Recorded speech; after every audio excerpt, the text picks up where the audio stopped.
Well, thank you, Jimmy-san, for getting on the table with us. Because, of course, to start, you had a new book, freshly published, I think like a month ago it came out. Fiat ruins everything, and you seem to mean it. It's not only a title, you really, really mean it. Yeah, absolutely. The reception's been fantastic, and a lot of people seem to enjoy reading it, and tried to make it very readable. Lots of chapters that are very relatively short and very self-contained, so you can skip around if you want, and try to inject humor and things like that. So long book, but you don't have to read all of it, right? Like that's the idea. No, and it's really in small parts. And I think you need to, because there's not a single part of society I think that you don't include into the book. It's all, everything is connected to fiat. Yeah, and that's sort of the premise of the book, is that while Bitcoin does fix a lot of things, right? It's more that fiat ruins it, and removing the fiat incentive suddenly makes things a lot better. And that's what I realized about most of things in society. The reason why it's bad isn't because the thing itself is bad. It's the system around it. The incentives around it are so broken because of fiat money. But how does that happen? You know, like you said, the thing itself isn't that bad, but it gets people a wrong incentive. Yeah. And those incentives are almost always because the government has the ability to print money. So it's usually starts with some sort of desire to correct something, right? Or to make the whatever was running a little bit better for somebody. But once you inject money, once you add different incentives through the money printing, saying, okay, like we're now going to have, education is great, but there are a lot of people that aren't getting education. Well, now you create compulsory education and fund this like bureaucratic state around educating people. It turns out people don't really want to learn, right? Like a lot of classrooms nowadays, it's kids that don't want to learn, that are doing things for the grade, and they're not really learning for the sake of knowledge, or learning for the sake of a grade or approval or something like that. So you get horrible incentives, and next thing you know, the entire system is not functioning very well. And and that's at the heart of all of these systems, is that once you get sort of intervention, people trying to fix things, you actually make them worse. Yeah, and like you said, education is one of the first starting points, I think, for a lot of people in their lives, basically. And that's already a point that's getting compromised maybe by the influence of the fiat system. Yeah, education, I would say healthcare is something that you encounter fairly early on. Housing, everything is essentially ruined by the money printer and the ability to sort of like skew incentives and put their thumb on the scale in one way or another. So that's the whole point. Get out of the fiat system. But then we need a new system that would be, or can be, Bitcoin maybe. The thing is, like, the fiat system is extremely difficult to escape because it's a half of every transaction, right? Like, so if you're buying or selling anything, then what you end up doing is using fiat money in one way or another. But with Bitcoin, you have the ability to sort of like get out of that. The fact that you transact with it means that you have to carry it and store it and stuff like that, which is essentially how it works even at the global level, by the way. This is why the petrodollar works so well, because if you want to buy petrol, you have to have some store of it, and the other half of the transaction has to be the dollar. So this is how the whole thing is incentivized, by creating a dependence on fiat currency for any kind of trade. And we trade a lot and often in this economy, or to live really in any sort of like advanced economy. You're not growing your own food or like making your own clothes. You outsource a lot of that and use trade to get a lot of those resources. So it ends up being sort of like this implicit third party in any transaction. The money printer does, because fiat money is half of every transaction, and getting out of that is extremely difficult. But thankfully with Bitcoin, we have the ability. Yeah, because the outsourcing that you just described, that's basically because of the fiat. So we should go back to growing your own food and making your own clothes. Would that be also part of the solution if we embrace Bitcoin as a new system? Well, I would say that we don't need to necessarily grow our own clothes, or grow our food, or make our own clothes. I would say though that like the current system we're under is such that you don't have that many clothing producers, you don't have that many food producers, this is something that I point out in the book, is that pretty much any industry, if you look at it, it's like 4 or 5 giant companies for everything. It's really centralized. Yeah, and how did that happen? Well, it's the incentives of the fiat money printer. All of these large companies have access to loans that smaller companies don't. And if you think about it, this makes sense, because if you're a bank and you can give out $1 million loans or one $100 million loan, which one are you going to take? Well, just the paperwork alone, 100 million. Yeah, it's so much easier.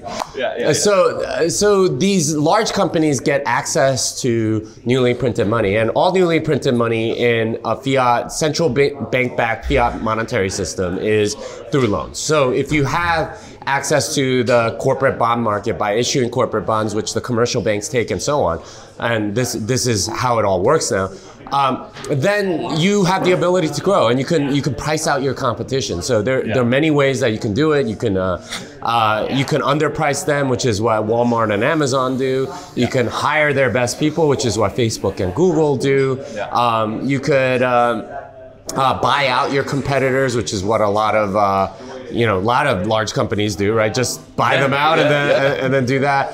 Or you can lobby governments and get them to, make things favorable for you and have compliance costs that are so high that no small business can possibly do them. So you get these giant corporations. So for food manufacturing, clothing manufacturing, things like that, you have a few players, so it becomes, instead of a monopoly, you get like maybe a quintopoly or something like that. Just hands in the power in the hands of a few, and that's too few people. So as we move towards more of a Bitcoin standard, because a lot of these large companies are sick, right? Like they're filled with rent seeking. They're constantly needing to lower prices, right? Because consumers don't like paying more for the same thing, so they have to debase their products or figure out some more efficiencies and stuff. It's exhausting, and they have a lot of disadvantages because they run these giant bureaucracies. It's very difficult to know what people are doing. There's a lot of waste and things like that. So in a sense, like, smaller companies would do a much better job, but because of the fiat money printer, it's that much of an advantage that they're able to survive. So a lot of them are zombie companies. I think they die out if exposed to real free market competition. They wouldn't make it. In any circumstance. So you do have more people growing food. You do have more people making clothes and stuff like that. And if you do have that, then great. Now you have a lot more choices based on relationship. You get things that are popular based on what people actually like and come through markets and stuff, rather than through the dictates of these giant corporations. I think that's ultimately very healthy, but hopefully you don't have to grow your own food and make your own clothes. Too much of but it's just smaller corporations that are doing it, and it's maybe a little bit more local, maybe based on who you know in the community rather than like what you see in a commercial. And those things I think are like very much more in line historically, right? Like how people lived in villages and things like that. And I think it brings us closer as a community because it's way more about who you know and the relationships you have with them, instead of just throwing out the relationships. I don't have a relationship with this faceless corporation. I'm just going to buy whatever. It's much more like, there are many more connections, and I think it's a more fulfilling life that people can live.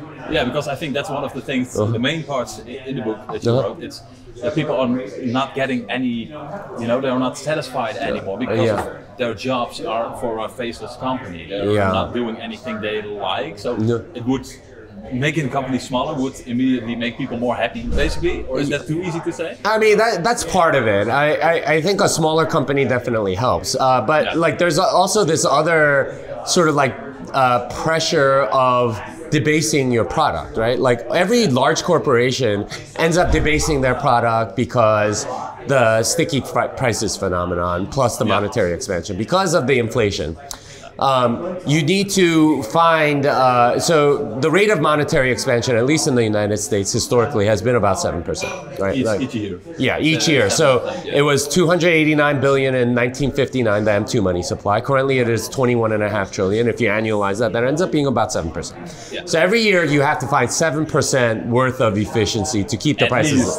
Just to, and you gain nothing by it. Now, like the CPI number, the Consumer Price Index is, usually around 2%, though it's been much more recently. So you have to find 5% worth of efficiency every single year. That's exhausting. Like you have to like you could find maybe 1 or 2% of some industrial process that you can maybe make a little more efficient or something like that. But the other 3%. You're going to essentially debase your product. So for food, you have, instead of tallow, you're using seed oils. Instead of, this additive, you're using that additive. And, instead of this packaging, this other packaging and so on. And you continuously debase your product. That is just depressing, right? Like think about how depressing that is. In the first place, because you have to debase it. And next, because you're getting less healthy. And you're making all of your customers unhealthy, right? Or less satisfied, and everything is junk, and just everything is debasing. It just makes you depressed. So, in a sense, like the connection in a large company is almost non-existent. There's something called the Dunbar's number, which is the number of connections that you can reasonably make given how human brains work. And that Dunbar's number, they've estimated to be about 150. So after 150 people, it's very hard to know what people are doing. So if you have a company larger than 150 people, there's no one person that knows everybody and knows what they're doing and so on. You're getting small islands maybe. And so you get like turf wars and bureaucracies and inefficiencies of all kinds after that number. And this is endemic in any large company. So you get a lot of unfairness essentially, right? Like you might have helped create like the best product for your company, but you don't get any credit because there are all these rent seekers in between that are taking credit on your behalf because no one knows what you did, right? So non-existent in the company. Basically. So that's obviously depressing, and that solves somewhat by having the company be smaller, which is I think the natural sort of like size that most companies are. But when you have the other pressures of like inflation and needing to debase your product and so on, it just makes the entire work experience just absolutely miserable. And that's unfortunately the situation most people find themselves in is, this is so unsatisfactory. And the more meaningless the less meaning your work has, the more depressed you get. And the more you have to sort of numb it with drugs or alcohol or food or sex or porn or whatever, right? Like just getting worse. Just whatever it is, just to distract yourself from the fact that you are not providing value to anybody. And that's unfortunately what a lot of people fall into, and it's the other side of the consumption equation. They'll consume almost anything to numb out this like complete meaninglessness of life. And it's unfortunate, but that's I think why so many people have mental health issues, why so many people are not having children, why so many people are like just sort of like living out like almost a zombie existence. So the things that maybe can be solved by implementing Bitcoin, if it would be the new thing, the new base thing for everybody. But wouldn't that hold back like technological advantages or stuff like that? Because there is, on the other hand, there's a lot of money that can be created now to put into maybe some good parts of growth or the economy or technological new stuff. I mean, this is the upside of savings technology. When people are able to save, they don't need permission from other people. The current method of entrepreneurship is that you need other people to help you, right? Because they have to give you money, right? They essentially have to give you loans. And that means that you have to play certain games to get access to that money.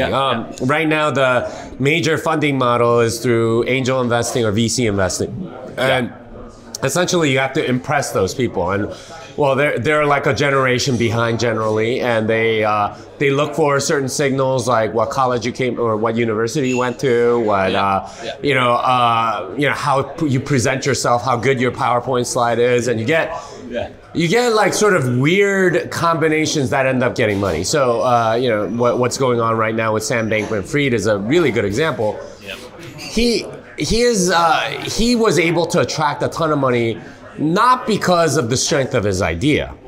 It was because of who he was, right? Which was, he graduated from a good university. He had two parents that were very involved in that industry, so right? Like, so it doesn't go to the people that are best able to do it. It goes to the people that can best play this sort of fiat game of money collection. And you get complete frauds like WeWork and Theranos and things like that, where if you're very good at manipulating people and getting their permission, you can get lots of money and not have to provide value. In fact, I would submit that most startups, this is the dynamic at play.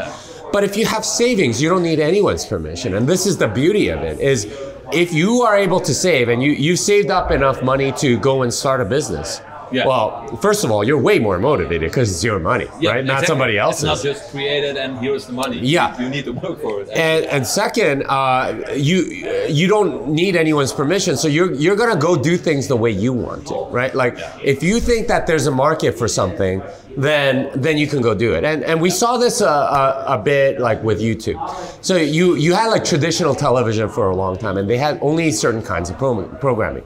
But there were creators doing all kinds of stuff. I can't believe how popular toy playing videos are for children, right? Like there are entire videos where like just someone plays with a toy. And that's it. And that's it. And it turns out to be tremendously popular. That's not something any network executive would ever have put on that network TV. Yet these people, when they didn't need the permission of other people, they found different things, and now we have like entire ecosystems of, you know, specific types of videos. There's so much of a variety, and I think that's what you get to when you have savings and people that are willing to sort of like try different things and not based on permission of VCs or things like that. It's entrepreneurs, and that's really where like innovation really comes from, is people wanting to try stuff and not needing permission and having some freedom to go try things that other people haven't done.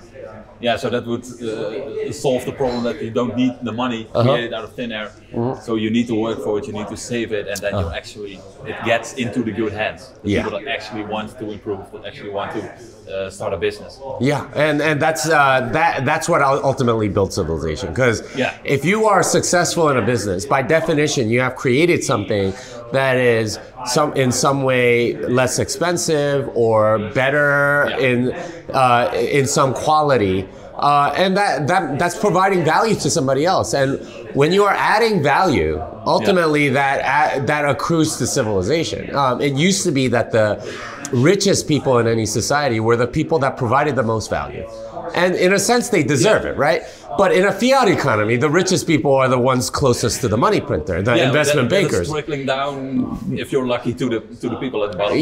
Stays up there. The people that, so they don't deserve it. So in a sense, you know, you get to a much fairer society the more less fiat you get, and the more sort of decentralized money that you have, where each individual like decides whether they're being provided value or not, and you know, individual trades determine who gets rich. So in that way, like that's a fair system, right? Like rich people are respected because they provide value to lots of people, and eventually they're the ones that end up being able to buy more stuff, in a sense. So like that's a fair system, and I look forward to that day, because I think it's so much better, and you unlock so much more you know, human creativity, human capital, with this ability to make stuff and create things. Yeah, you just said with less fiat. Yeah. Does that mean in the first place it's going to exist next to each other, like the Bitcoin system and the fiat system? Is it a slow process to completely get it to a Bitcoin system? It's a great question. I believe in gradually then suddenly. Right now it's they both exist, but it's a little bit more gradual, obviously in a bear market and so on. But it's going to happen, and I think that's what we're looking forward to is that suddenly point when everything sort of flips and everyone's on a Bitcoin standard, and you're going to see a lot more people that are starting businesses, doing things that are thinking long term and things like that. Yeah. So then gradually we will get to a point that maybe everything will be Bitcoin. Yeah, who knows, or maybe suddenly, I don't know. It's hard to predict exactly, but what I do see is that a lot of people in Bitcoin are more interested in a lot of the things that we talked about. Yeah. And is that also one of the reasons you wrote this book? Because in your books you're getting more and more, including more aspects of society in it. You started with more programming and Bitcoin only, and it's getting wider. That's an interesting perspective on the progress of my books. I addressed them to a specific audience. So programming Bitcoin was obviously for programmers that weren't into Bitcoin yet. It's like, okay, here's how you learn all about it. The Little Bitcoin book was for people that were more interested in human rights and a world perspective on Bitcoin and getting them into Bitcoin, right? Thank God for Bitcoin was aimed at Christians. It's like, okay, if you want to learn about Bitcoin and you're a Christian, here's like a good intro. Bitcoin and the American Dream was made for politicians and regulators. If you're a politician or a regulator and don't know what this thing is, here it is. This one was aimed at Bitcoiners. So I wanted to ask them, or to show them like just how corrupt the fiat system is and what you're getting out of by being on a Bitcoin standard. So that I think is what I wanted to do with this book. But I agree that I touch on a lot more stuff, because going from a protocol to sort of like, here's how people are using Bitcoin, here's the moral case on Bitcoin, here's like sort of all the diverse constituencies that compose of Bitcoin, and then here's what fiat affects, which is everything. So perhaps, I don't know. Maybe I can't write any more books. I have no idea. No, you should. Definitely. But this maybe it's. You said it's aimed at Bitcoiners. I think everybody should read it because everybody at this moment is a fiater. How do you call it? Like a fiat using person. So. On a fiat standard. Exactly. So they are, and hopefully they do sort of get out of it eventually. But it's not going to be easy, and governments don't take kindly to having their power taken away, which Bitcoin definitely does. So it'll take some time, but I think it'll happen. We'll get there. Well, you will. Thank you very much. Thank you.